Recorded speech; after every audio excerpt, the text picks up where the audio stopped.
चलिए बच्चों शुरू करते हैं क्वेश्चन आंसर से। फर्स्ट क्वेश्चन है, what was the would cutter doing? जो वुड कटर था, लकड़हारा, वो क्या कर रहा था?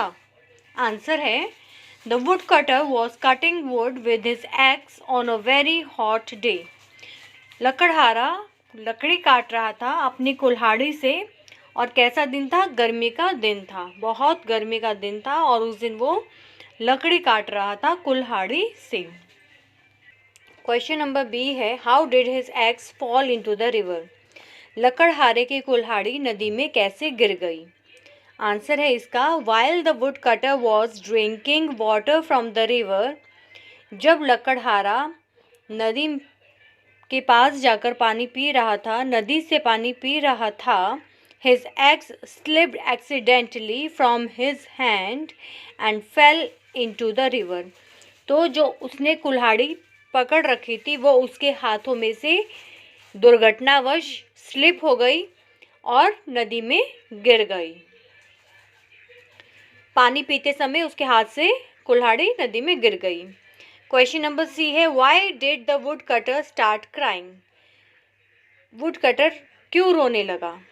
आंसर है इसका, the would cutter was worried to think how he would earn for his family, so he started crying.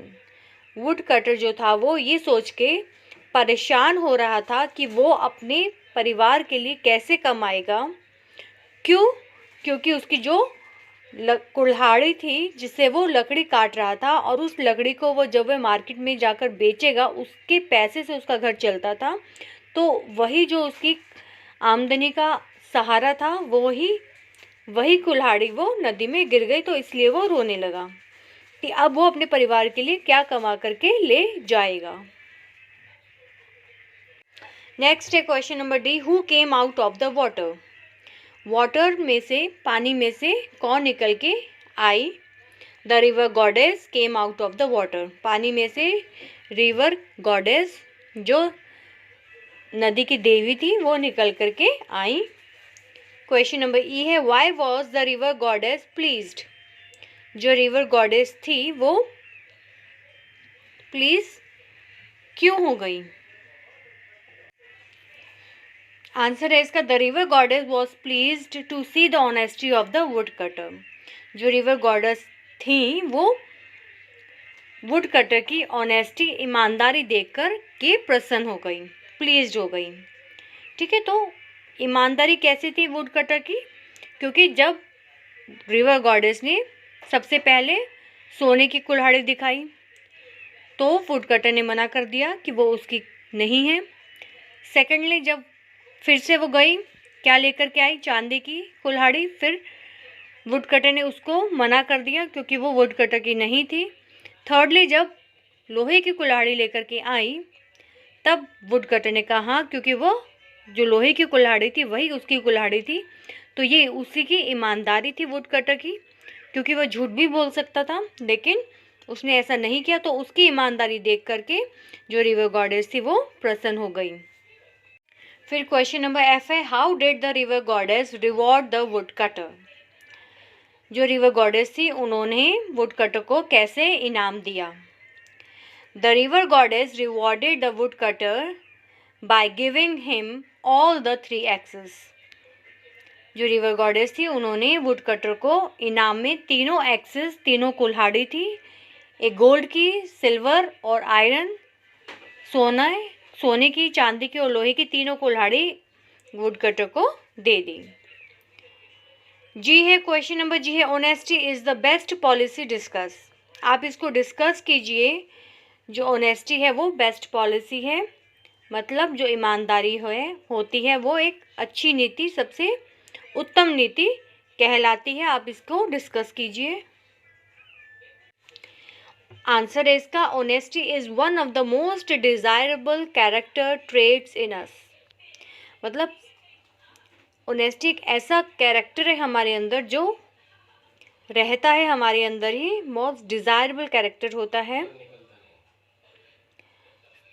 If we are honest and truthful, God will always reward us in one way or the other. Therefore honesty is the best policy. तो इसलिए कहा गया है कि जो honesty है, ईमानदारी हम सभी के अंदर रहती है, मौजूद होती है, और अगर हम ईमानदार होते हैं और हमेशा सच बोलते हैं तो जो भगवान है वो हमें हमेशा इनाम देता है, किसी एक तरीके से या अदर तरीके से, वन वे और द अदर, किसी भी तरीके से भगवान जो है हमें रिवॉर्ड, उसका इनाम हमें ज़रूर मिलता है। इसलिए कहा गया है कि हमें ईमानदारी के रास्ते पर ही चलना चाहिए। इसलिए यही सबसे उत्तम नीति है, क्योंकि भगवान इसका फल हमें ज़रूर प्रदान करता है। उसके बाद हम आते हैं क्वेश्चन नंबर एच पर। जी तक तो हो गए थे, एच पे आएंगे। The wood cutter x was made of iron. जो लकड़हारे की कुल्हाड़ी थी वो किसकी बनी हुई थी? आयरन की, मतलब लोहे की। फिर आई है, dash came out of the river. River से बाहर कौन आई? रिवर गॉडेस बाहर आई। 3 ऑप्शंस दिए हुए, river God, river which, river goddess. तो थर्ड ऑप्शन करेक्ट है इसका, रिवर गॉडेस। नेक्स्ट देखिए, नेक्स्ट पेज पर आएंगे, वर्ड पावर है। फर्स्ट क्वेश्चन है, right the opposites of the following words. Opposites होते हैं विपरीतार्थक, मतलब उसके हमें विपरीत शब्द लिखने हैं। फर्स्ट है देखिए, डिसऑनेस्ट। डिसऑनेस्ट का विपरीत हो जाएगा ऑनेस्ट, ऑपोजिट। बी है कम, कम का है गो। सी कोल्ड, कोल्ड का है हॉट। डी लाफ, लाफ का है क्राई। ई है पानिश, पानिश का जो उल्टा शब्द है वो है रिवॉर्ड। एफ है सैड, सैड का हो जाएगा हैप्पी। नेक्स्ट लैंग्वेज प्रैक्टिस पर चलते हैं। देखिए, material noun is the name of A substances with which things are made. Example, cotton, plastic, milk, cement, silver. Choose the material noun from the box and fill in the blanks. Material noun है वो उस पदार्थ का नाम है जिससे वह पदार्थ बना हुआ है, जिससे जो चीज़ें बनी हैं वो उस पदार्थ का नाम है। जिस name of the substance with which things are made, उस पदार्थ का नाम है जिससे चीज़ें बनती हैं। जैसे एग्जाम्पल में दिए कॉटन, कॉटन से जैसे बहुत सारी चीज़ें बनती हैं, उसी तरीके से प्लास्टिक, प्लास्टिक की बहुत सारी चीज़ें अवेलेबल हैं। बाल्टी है, बकेट है, मग, बहुत सारी चीज़ें जो प्लास्टिक की बनती हैं। मिल्क, मिल्क से बहुत सारी चीज़ें बनती हैं। तो जिससे बहुत सारी चीज़ें बनती हैं, वो जो पदार्थ है उसको हम कहेंगे मटेरियल नाउन। मिल्क से बहुत सारी चीज़ें, जैसे आपको मालूम है क्या बनता है, दूध, दही, पनीर। इसी तरीके से सीमेंट है और सिल्वर हो जाएगा। तो देखते हैं, फर्स्ट है देखिए, ए है, the chair is made of would. तो ऊपर जो बॉक्स में हमें मटेरियल नाउन्स दिए हुए हैं उनमें से हमें यहाँ पे फिल करना है। चेयर किसकी बनी होती है? वुड की। बी में है, the ring is made of, जो अंगूठी है वो किसकी बनी है? गोल्ड की। तो गोल्ड यहाँ पर क्या हो जाएगा? Material noun. सी है, the red bucket is made of plastic, plastic की बनी हुई है बकेट। फिर the Taj Mahal is made of marble, संगमरमर का बना हुआ है ताजमहल। ई पार्ट है, the jacket is made of leather, jacket जो है वो लेदर की बनी हुई है। F, the window is made of glass, window है वो ग्लास की बनी है। तो जिन चीज़ों से, जिन पदार्थों से बहुत सारी चीज़ें बन जाती है, तो वो जो पदार्थ हो जाएगा उसको हम कहेंगे मटेरियल नाउन। तो ये हमें यहाँ पे फिल करना था। सेकंड में चलेंगे, answer the following questions in yes और no, one is done for you. तो हमें इन क्वेश्चंस के आंसर येस और नो में देने हैं। फर्स्ट एक एग्जाम्पल दिखाया गया है, will you come to school tomorrow? No, I will not come to school tomorrow. तो नो का यूज़ कैसे करना है हमें यहाँ पे आंसर में बताया गया है।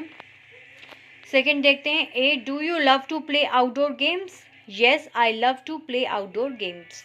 तो देखिए, जब हमने येस लिखा है तो येस इन बिटवीन हम कहीं और यूज़ नहीं करेंगे, लेकिन नो के लिए हमें बीच में नॉट यूज़ करना है।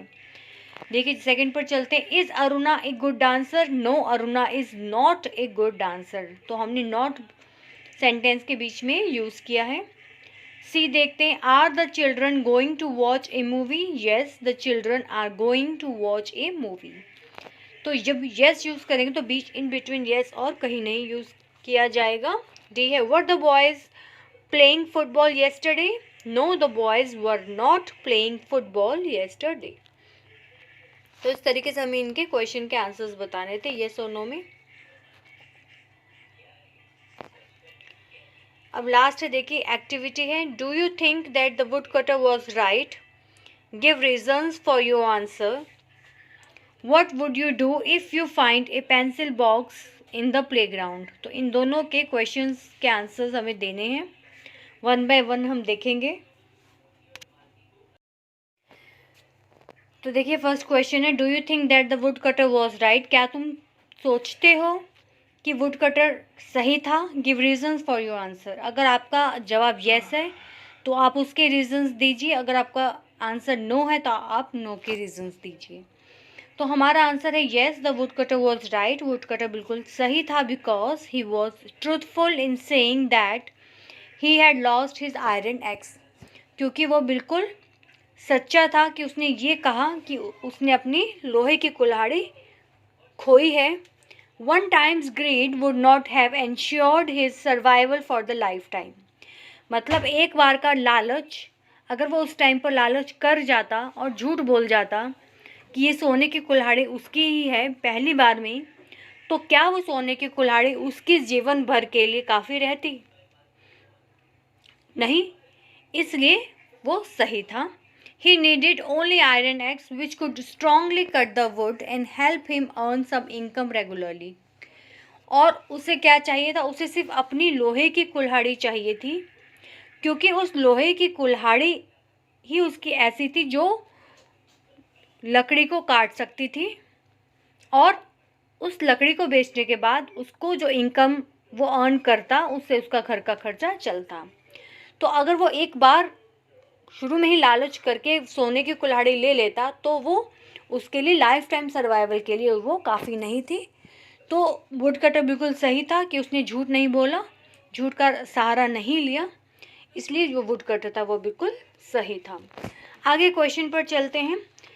What would you do if you find A pencil box in the playground?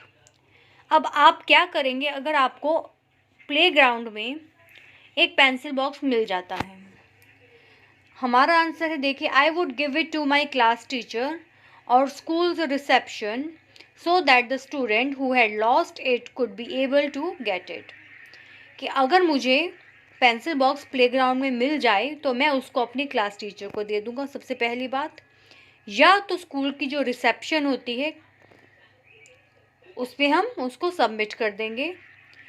वहाँ पर क्या होगा, जिस भी बच्चे का पेंसिल बॉक्स खोया होगा वो उसको वहाँ से इजीली मिल जाएगा, है ना। और अगर हम वो पेंसिल बॉक्स अपने पास रख लेंगे तो वो सही नहीं है, क्योंकि वो पेंसिल बॉक्स हमारा नहीं है, किसी और का है।